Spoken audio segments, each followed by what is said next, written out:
हाँ जी।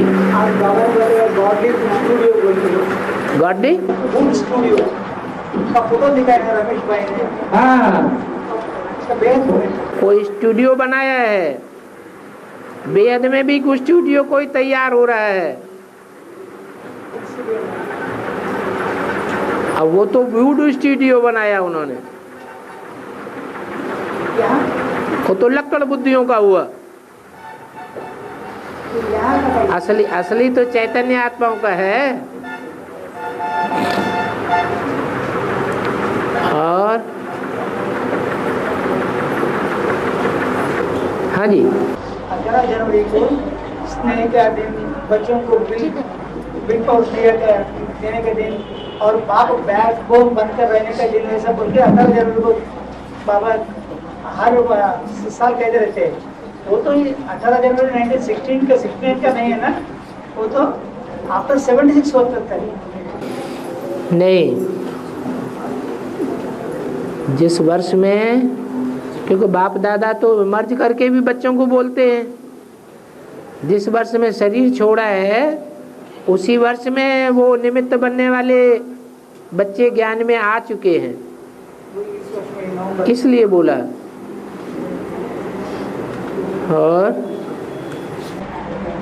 बाबा डीके का मतलब है एडवांस पार्टी माना, जो शरीर को स्थूल शरीर को छोड़ के वो वतन में चले गए बोल के, शरीर को छोड़ दिया और सूक्ष्म वतनवासी बन गए। तो बीके का मतलब एडवांस पार्टी के लिए।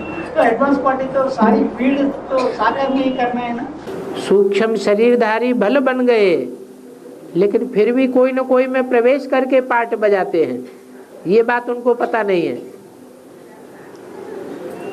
जो भी रुद्रमाला के मणके हैं, उन रुद्राक्ष के मणकों में मुख दिखाए जाते हैं। वो मुख लेने की यादगार हैं। तो जो जो शरीर छोड़ते जा रहे हैं वो कोई न कोई रुद्रमाला के वत्सों में प्रवेश करके पार्ट भी बजाए रहे हैं।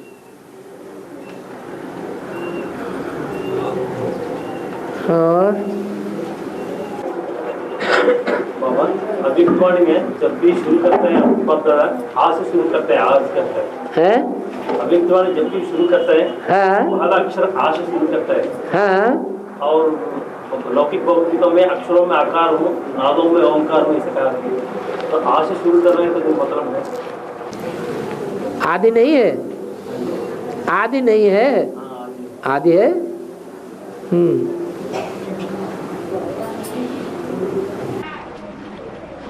राम को तो दीर्घदर्शी कहते हैं। राम को तो दीर्घदर्शी कहते हैं ना। दीर्घदर्शी, हाँ जी जी। तो इसका मतलब जो होने वाला है वो पहले ही राम को पता लग जाता है। हाँ जी। तो कैसे? क्योंकि ज्ञानी तू आत्मा मुझे विशेष प्रिय है। जो अज्ञानी है वो कहने से भी नहीं समझते हैं, ज्ञानी तो इशारे से ही समझ जाते हैं। इसलिए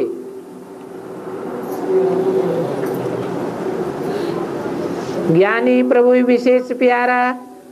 रामायण में तो राम को ही भगवान कह दिया है, लेकिन वास्तव में राम भगवान नहीं है। भगवान तो निराकार ज्योति बिंदु शिव है, और शिव राम के लिए बोल रहे हैं कि मुझे ये ज्ञानी आत्मा विशेष प्रिय है, या और जो भी हो। और बाबा रावण अर्थात स्त्री का पंचविकार और पुरुषों का पंचविकार दोनों मिला के रावण मतलब में कहते हैं। दोनों एक दूसरे को रुलाते हैं। जी। तो उस विकार को प्रैक्टिकल लाने वाले को राक्षस कहते हैं। रावण और राक्षस का अंतर। रावण राक्षस नहीं था, जो प्रैक्टिकल में ही राक्षस था। सेपरेट बताए ना, राक्षस का संस्कार अलग रहता है, रावण का संस्कार अलग रहता है। रावण खुद ही राक्षस था, राक्षस राज कहा जाता था। राक्षसों के ऊपर राज्य करने वाला राजा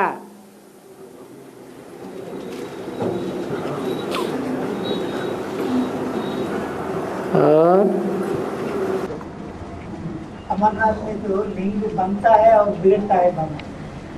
तो अमरनाथ माना तो हमारे उसमें बाबा ही है, उसका शूटिंग तो अमरनाथ तो यादगार है। यादगार है, फिर इसका शूटिंग तो यहाँ होना है ना बाबा। बनना बिगड़ना क्या बात? बनना का मतलब है तीव्र पुरुषार्थी। तीव्र पुरुषार्थी माने लिंग बन गया, इंद्रियां शीतल हैं तो लिंग बन गया। इंद्रियां अगर शीतल नहीं है तो लिंग बिगड़ गया।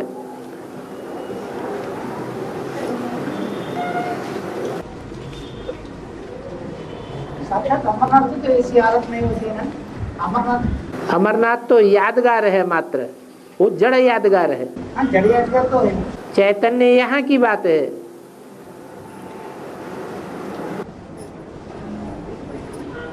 बाबा ने इस बात कहा कि संगम में स्त्री का चोरा मिलना सौभाग्य की बात है। जैसे हमें क्या पाप किया, हमको तो स्त्री का चोरा भी नहीं मिला। आप एक जन्म में इस शरीर में देहवान में क्यों टिके हैं? आप तो आत्मा है ना। आत्मा का कनेक्शन 84 जन्मों से है और आत्मा का कनेक्शन एक जन्म से नहीं है। आत्मा जब कहते हैं तो अनेक जन्म लेने वाली, और शरीर जब कहते हैं तो इस एक जन्म से कनेक्टेड है। स्त्री चोरा से जो भाग्य लेना है उसको तो हम आपकी आत्मा विश्व की बादशाही का भाग्य ले सकती है, जो स्त्री चोला नहीं ले सकता। और स्त्री चोला फिर भी इस जन्म में अधीन बनकर रहेगा। राजा स्वाधीन होता है। बाबा ने कहा कि कोई सब दुर्योधन दुशासन, इसमें बाबा ने पुरुषों को, आत्माओं को नहीं कहा। आत्माओं को नहीं कहा। आत्माओं को नहीं कहा। आप सब क्या हैं? आप सब आत्मा हैं। कन्याएं माताएं भी तो पिछले जन्म में पुरुष थी ना।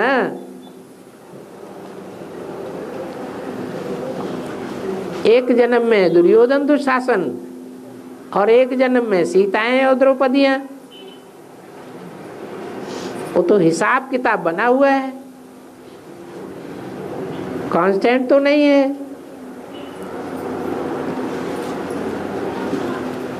और बाबा चिट्ठा सुबह में एक कुमार मेरे से पूछा था कि गीता लॉकेट में सतुत बनना से एक से बनाओ, इसका मतलब क्या है?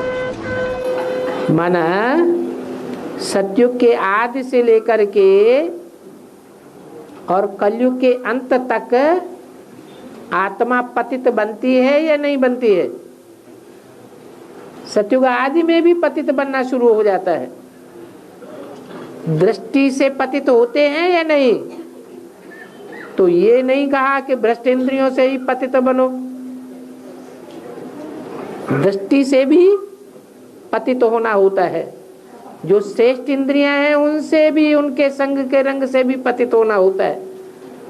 तो अगर प्रवृत्ति निभानी ही है तो एक के साथ निभाओ। अनेकों के साथ इंद्रियों की प्रवृत्ति निभाना ये अच्छा नहीं है, ये भी विचार हो जाता है।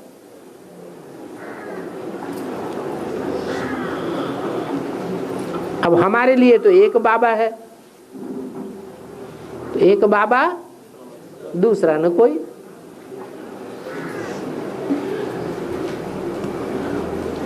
और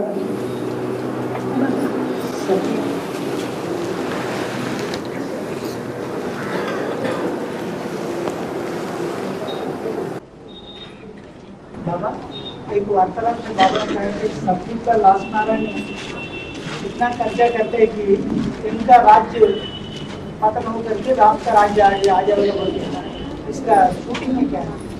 शूटिंग में ही ऐसा होता है। सतयुग का लास्ट नारायण तो सतयुग का लास्ट नारायण जो है उसके पास जो भी रतन जवाहरात होंगे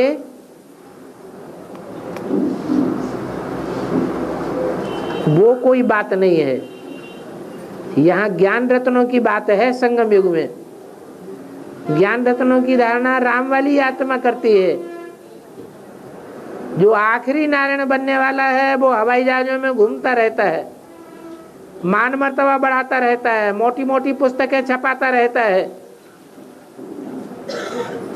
जो ब्राह्मणों का मुख्य कर्तव्य है ईश्वर का ज्ञान लेना, ईश्वर का ज्ञान देना, ईश्वरीय महावाक्यों पर मनन चिंतन मंथन करना, वो नहीं करता। शास्त्रों का मनन चिंतन मंथन करके नाम वाला कर लेता है।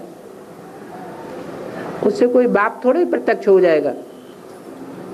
तो जो करना है वो नहीं किया, जो नहीं करना है वो ही किया, इसलिए आत्मा के ऊपर कर्जा चढ़ जाता है। और ब्रह्मम वाक्यम जनार्दनम, जो ब्रह्मा का वाक्य है वही जनार्दन का वाक्य है। दोनों में अंतर नहीं होना चाहिए। अर्दन माना आवाज सुनने वाला। जो पीड़ा की आवाज है, पब्लिक की पीड़ा भरी आवाज, वो सुनने वाला जनता जनार्दन ही है, नारायण ही है। नारायण की आवाज और ब्रह्मा की आवाज एक होनी चाहिए। नारायण कोई दूसरा नहीं है। जो विष्णु बनता है वही नारायण है। ब्रह्मा सो विष्णु, इसलिए बोला ब्रह्मम वाक्यम जनार्दनम। भक्ति मार्ग में विष्णु नाभि से ब्रह्मा निकला है, बनाया, मूर्ति बनाया नहीं, वो तो यादगार बनाई है। वास्तव में बात यहाँ की है, यज्ञ के आदि में कोई युगल जोड़ी थी जो विष्णु के समान एक दूसरे से संस्कार मिला के चलने वाली थी। ब्रह्मा की उत्पत्ति उन्हीं से होती है। 10 वर्षों के बाद सन 36 में वो युगल जोड़ी थी जो मम्मा बाबा को भी डायरेक्शन चलाती थी। 10 वर्ष के बाद वो प्रत्यक्ष हो गए, जिनसे ब्रह्मा का जन्म हुआ। ब्रह्मा ने अपने को पहचान लिया, मैं ब्रह्मा हूं।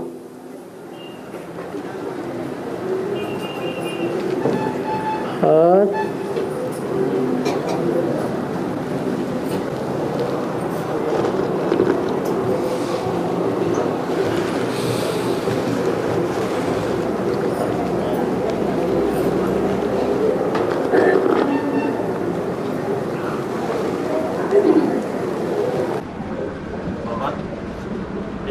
लिखा है जो विष्णु के पैर दबाती है लक्ष्मी, तो संगम में इसके आज्ञा क्या हो सकता है?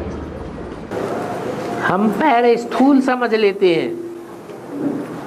पाँव की बात, स्थूल पांव की बात नहीं है, बुद्ध रूपी पांव की बात है। सारे विश्व का राज्य लेना है। छोटे छोटे राजाएं होते हैं, वो भी परेशान हो जाते हैं छोटी सी राजाई में। तो सारे विश्व को कंट्रोल करना, उसमें बुद्धि की थकान तो होती है।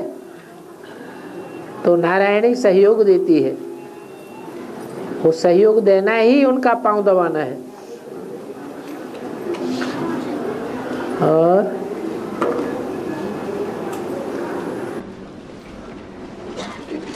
पाँव दबाना माना जो नारायण बनने वाले आत्मा की जो बुद्धि में जो है उसको ग्रहण करना।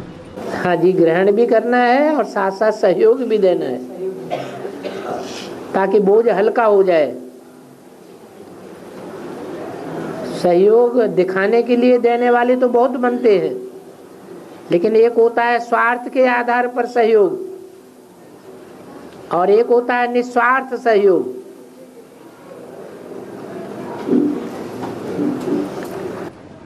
कह रहे तो ब्रह्मा बाबा को समझ में नहीं आने कारण लक्ष्मी को काट दिया। हाँ जी, हाँ जी, हाँ तो भूखे रास्ते वो उनकी समझ में नहीं आया तो काट दिया, बच्चा बुद्धि थे। और अब मुरली का एक पॉइंट है बाबा, तुम माता पिता पीछे तुम कह सकते हो बाप दादा, यह तो माता पिता में बाप दादा आ जाता है, परंतु नहीं, रचना है तो माता चाहिए। अब माता पहले कौन है, यह है विवाद। प्रजापिता ब्रह्मा के साथ कोई प्रजापति भी चाहिए? नहीं, प्रजापति नहीं चाहिए, क्योंकि यह वंशावली है। प्रजा माता चाहिए। प्रजा की माता होती है, प्रजा की पत्नी नहीं। प्रजा बच्चों को कहा जाता है, इसलिए बोला। जो जगदम्बा है वो प्रजा की माता है, प्रजा की पत्नी नहीं है। प्रजा का पति है तो जरूर पत्नी भी है, लेकिन पति की पत्नी है, प्रजा की पत्नी थोड़े ही है। और बाबा, एक वार्तालाप में बाबा ने कहा कि शंकर और महाकाली में चंद्रमा अधूरा रूप से दिखाते हैं ना। हाँ। उसका अर्थ बाबा ने कहा कि वो तो अधूरा स्वर है बोल के ना। ब्रह्मा की श्लोक तो अभी तक अधूरा पाठ बजा रही है। जब तक शंकर पुरुषार्थी है तब तक चंद्रमा भी अधूरा है। जब शंकर बाप समान शिव है तो चंद्रमा भी संपूर्ण हो जाता है। अभी तो चंद्रमा अधूरा है। अगर वो वही नहीं बाबा, जान बूझ कर ही दोनों में प्रवेश करके पाठ बजा रहे हैं ना। हाँ, ज्ञान के अनुसार से ही ज्ञान को पूरा समझ करके ही पाठ बजा रहे हैं। एक के द्वारा लेफ्टिस्ट का पार्ट बजा रहे हैं ब्रह्मा, और एक के द्वारा राइटियस का पार्ट बजा रहे हैं। है दोनों में ही अधूरा। ज्ञान बूझ के कर रहे हैं ना, फिर वो अधूरा कैसे है? वो तो ज्ञान को समझ करके ही कर रहे हैं ना। वो पाठ हमें करना है। नहीं, जब ज्ञान पूरा समझ में आ जाता है तो न कुछ कहने को रहता है, न कुछ करने को रहता है, न कुछ बोलने को रहता है।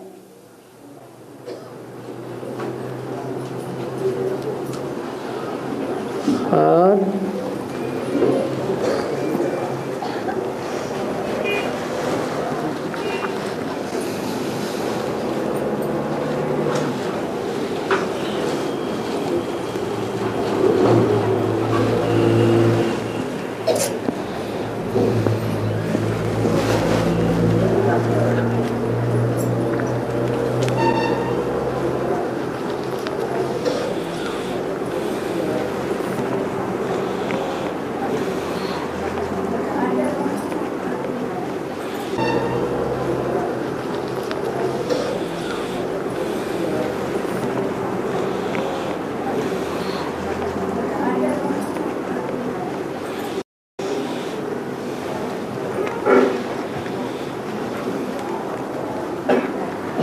प्रश्न आया है, कुछ है? प्रश्न आया है, पानी नीचे की ओर जाता है और आग ऊपर की ओर जाती है, इसका बेहद में अर्थ क्या है? पानी है ज्ञान जल। ज्ञान जल परमपिता परमात्मा से आता है। अब परमात्मा से ऊंचा कोई और है? कोई ऊंचा नहीं है। और जो भी हैं वो उत्तरोत्तर नीचे होते जाते हैं। तो ऐसे ही ज्ञान की सरणी है पानी। पानी भी नीचे की ओर जाता है, ज्ञान भी नीचे की ओर जाता है। जितने जितनी आत्माओं से ज्ञान गुजरता जाता है उतना ज्ञान बेविचारी होता जाता है। दुनिया की हर चीज पहले सतो प्रधान होती है, बाद में तमो प्रधान होती है। ज्ञान का भी यही है। ज्ञान की और पानी की चाल एक ही है। और याद की चाल, याद की अग्नि है। ये याद की अग्नि जितनी तीव्र होगी, जितनी ज्वाला रूप होगी, उतनी और ऊंची जाएगी। याद की भी अग्नि होती है, काम की भी अग्नि होती है। दोनों का हिसाब एक ही जैसा है।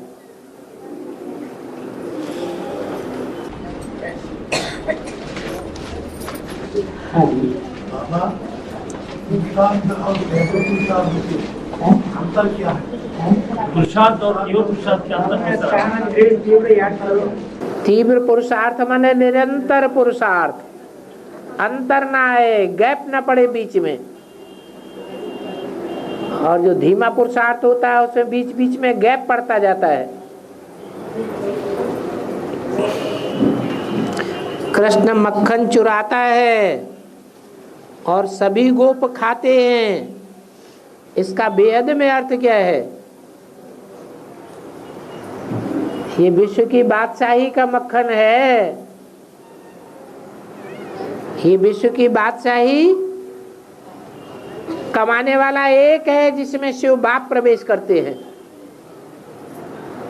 लेकिन वो लड़ाई झगड़े से, हिंसा से नहीं, चोरी से लेता है।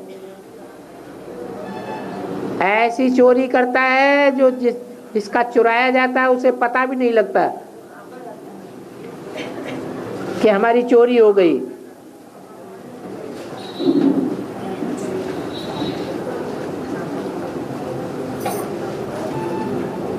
तो मक्खन चुराने वाला है कृष्ण। कृष्ण का नाम दे दिया है, वास्तव में है शिव बाबा की बात। चुपके से राजधानी स्थापन करता है। ये चोरी है, सीना चोरी नहीं है। और हम सब गोप बैठ करके खाते हैं।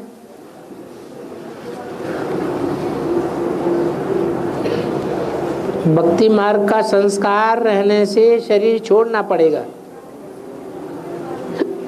तो भक्ति मार्ग का संस्कार नंबर वार सबके अंदर रहता है। तो वो ऐसा कौन सा संस्कार है जिसके कारण शरीर छोड़ना पड़ेगा? एक संस्कार थोड़ा ही होता है, सारे ही संस्कार हैं। आत्मिक स्थिति में अगर स्थित 24 घंटे न रहे, थोड़ा भी देहभान आया तो भक्ति मार्ग का संस्कार आ गया। भक्ति आती है रावण से, ज्ञान आता है शिव बाबा से। ज्ञान का मूल है बीज बिंदु। बिंदु में टिक गए तो शरीर नहीं छोड़ना पड़ेगा। खाना चाहिए, कपड़ा चाहिए, मकान चाहिए, जब तक ये देह के लिए चाहिए तब तक समझो भक्ति मार्ग है।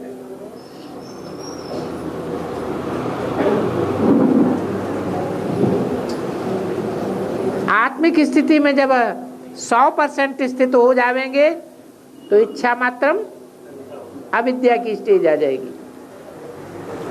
फिर भक्ति खलास, सारा कार्य प्रकृति करेगी, हमें कुछ भी करने को शेष नहीं रह जाएगा। अनुभव होता है, फिर भी उसके नेक्स्ट दिन से चालू हो जाता है। हाँ जी, हाँ जी।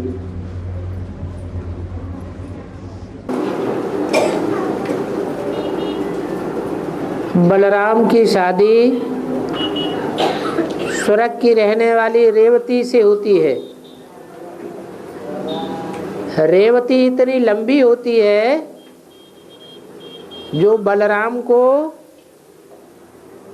अपने हल से छोटा करना पड़ता है। तो वेद में ये बात कैसे लागू होती है?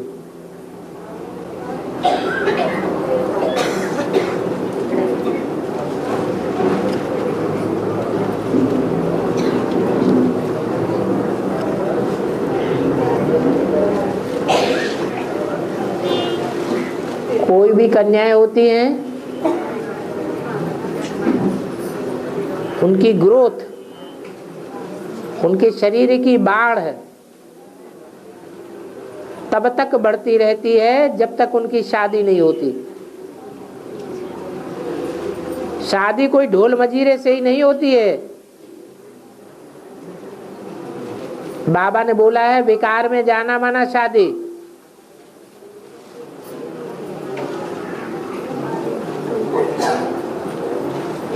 तो ये हल जो है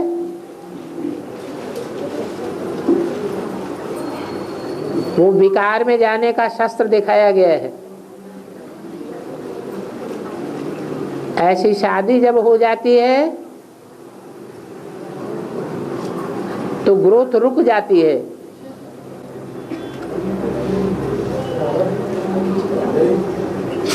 इसलिए कोई भी स्त्री की लंबाई पुरुष से जास्ती नहीं होती है।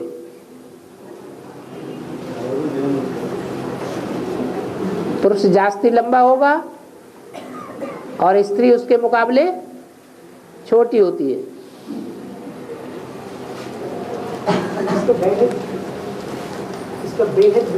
वेद में ही तो बताया। वो हल कोई स्थूल हल की बात थोड़ी है।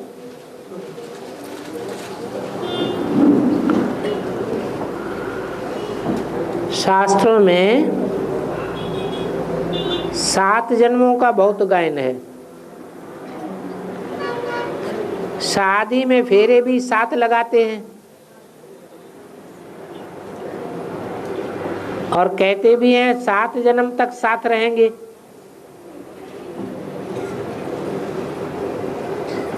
तो ये 7 जन्मों का इतना गायन क्यों है?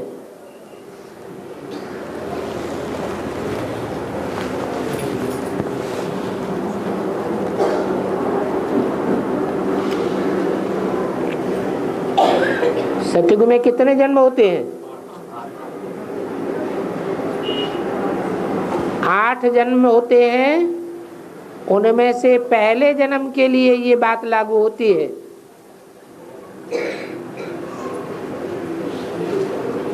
कि 7 जन्मों तक सतयुग में साथ साथ रहेंगे।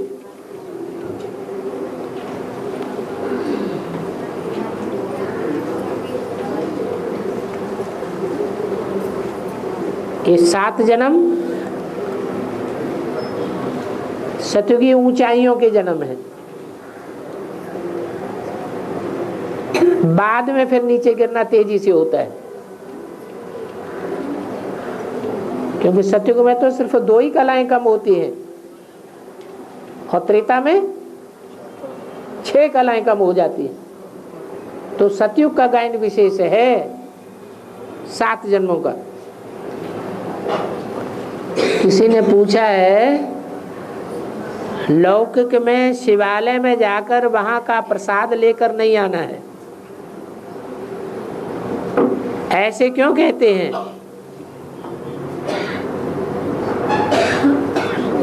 शिव के ऊपर चढ़ाया हुआ प्रसाद किसी को नहीं खिलाना है। इसका अर्थ क्या है?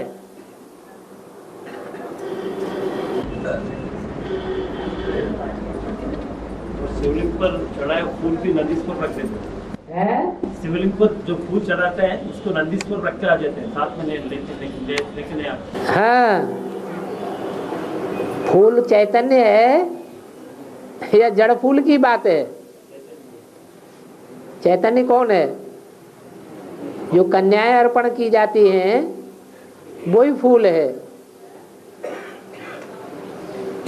कन्या का दान एक बार कर दिया तो उसको वापस लेना है क्या? है नहीं लेना है। इसलिए दिखाते हैं ये जो आपने बोला, यही प्रसाद है। शिव किस लिए आता है इस संसार में? पतितों को पावन बनाने के लिए। तो पतितों को जो पावन बनाता है, संग के रंग से ही तो पावन बनाता है। सारी दुनिया पतित कैसे बनी? पतितों के संग में आने से पतित बनी। शिव है पावन।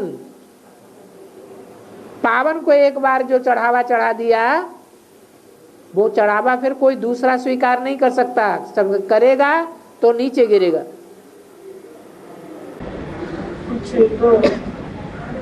कुछ कन्याएं तो सरेंडर होने के बाद भी वापस जा रहे हैं ना, तो अपना भी नुकसान कर रही है और संसार का भी नुकसान करेंगी।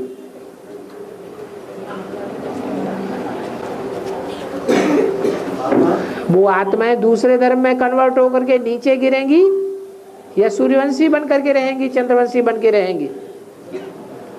हैं?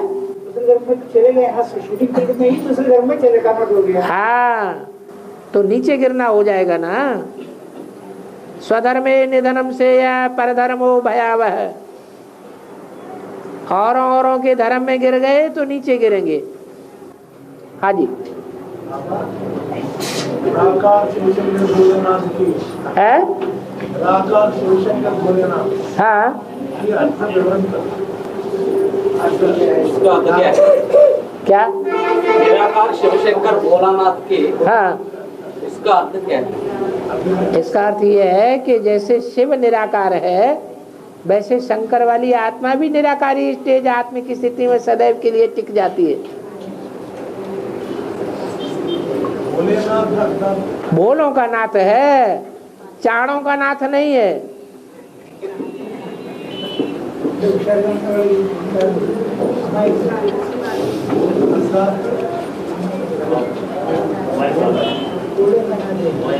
हाँ,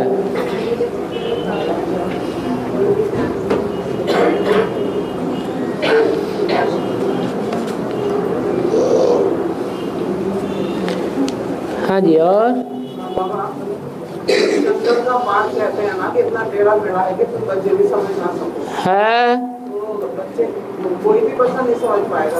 है? कोई तो होगा तो समझेगा कि तो अच्छा है कि जो समझेगा वो फिर भगवान ही हो जाएगा, आत्मा सो परमात्मा हो जाएगा। समझेगा नहीं। अब आत्मा सो परमात्मा अनेक बनेंगे कि एक ही होगा? आत्मा सो परमात्मा ये एक का गायन है या अनेक परमात्मा है? एक परमात्मा को जानने की बात नहीं, शंकर की जानने की बात नहीं, बनने की बात। बनने की नहीं, शंकर का पाठ इतना टेढ़ा मेढ़ा है कि तुम बच्चे समझ ना सको। हाँ जी, ये कह रहे हैं ना, तो कोई समझेगा ही नहीं। क्या कोई नहीं समझेगा, जो समझेगा वो जानत तुम्हें हुई जाई। तो एक राम वाली आत्मा समझती है तो वो स्वयं शिव हो जाती है, शिव समान, बाप समान हो जाती है। और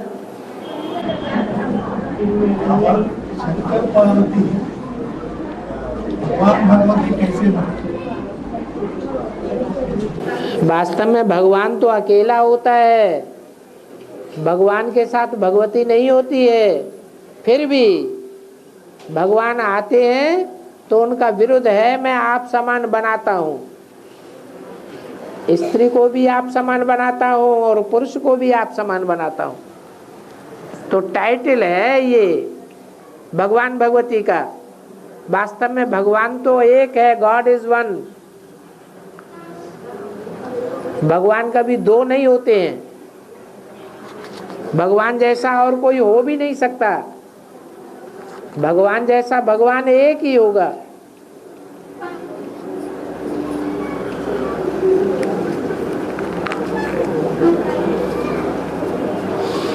और बाबा अतीत से पूछ रहे थे, गोलोक से पूछा करता है, तो कब से शुरू हो सकता है?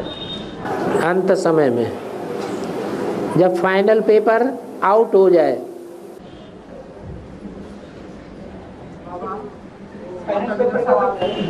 माता जी का सवाल है कि शंकर शिव की पूजा करके शिवालय से जब आते हैं घर को तो बिना पैर धोए अंदर नहीं आना बोलते हैं, वो किस बिना पैर धोए अंदर नहीं आना कहते हैं, वो क्यों कहते हैं? बुद्ध रूपी पांव की बात है ना।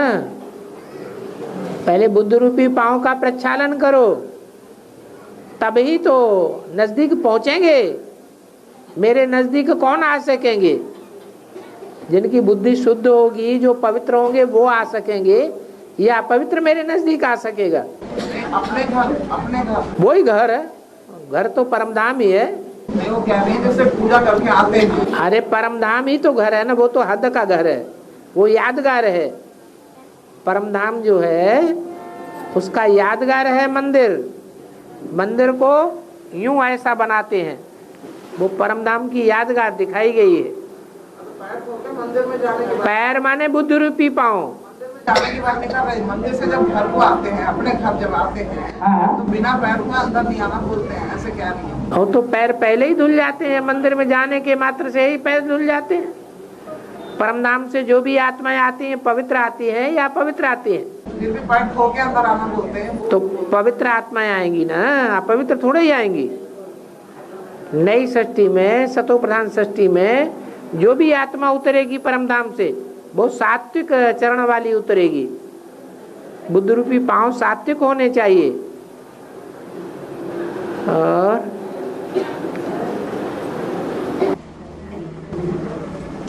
बाबा जब शिवालय में परिक्रमण लगाते हैं, जब शिवालय में परिक्रमण लगाते हैं शिव की शिव मंदिर के पास, पहले नवग्रह सामने आते हैं, पहले नवग्रह सामने आते हैं। नवग्रह को परिक्रम लगा के, नवग्रह को परिक्रम लगा के पाँव को साफ करके फिर शिवालय में जाते हैं। तो पहले बाप के पहले ये ग्रह बीच में आ जाते क्या बच्चों के सामने? वो 9 आत्माएं हैं जो गुरु बन के बैठती हैं। उनके संपर्क संसर्ग में आए बगैर कोई कैसे अंदर चला जाएगा? वो तो 8 अष्टदेव हैं जो सजाएं नहीं खाते हैं। बाकी तो सब सजा खाने वाले हैं ना, अपूर्ण हैं। संपूर्ण गुरु कोई भी नहीं है। नंबरवार 9 धर्म पिताएं हैं। उन 9 धर्म पिताओं के 9 ग्रह हैं। 9 ग्रहों के 8 अष्टदेव हैं। वो अष्टदेवों से गुजर के ही जाना पड़े हर एक को। और फाइनल क्वेश्चन तो आ गए ना बाहर, कस्टम वहाँ से लगता दूरी के। फिर फाइनल पेपर क्या है? फाइनल पेपर क्या है? फिर आउट होने वाले।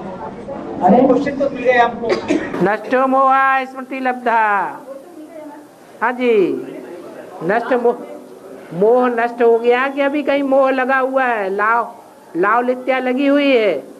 वो तो है तो बस और कुछ नहीं है। फाइनल पेपर तो आ गए, पेपर और क्वेश्चन तो आउट हो गया। अंत में क्या होगा?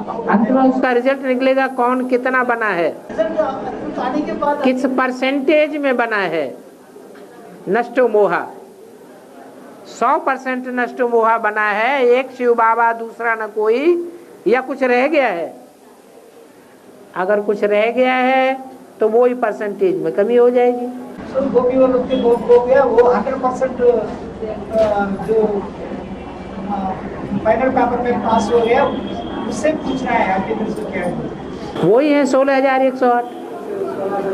हाँ, और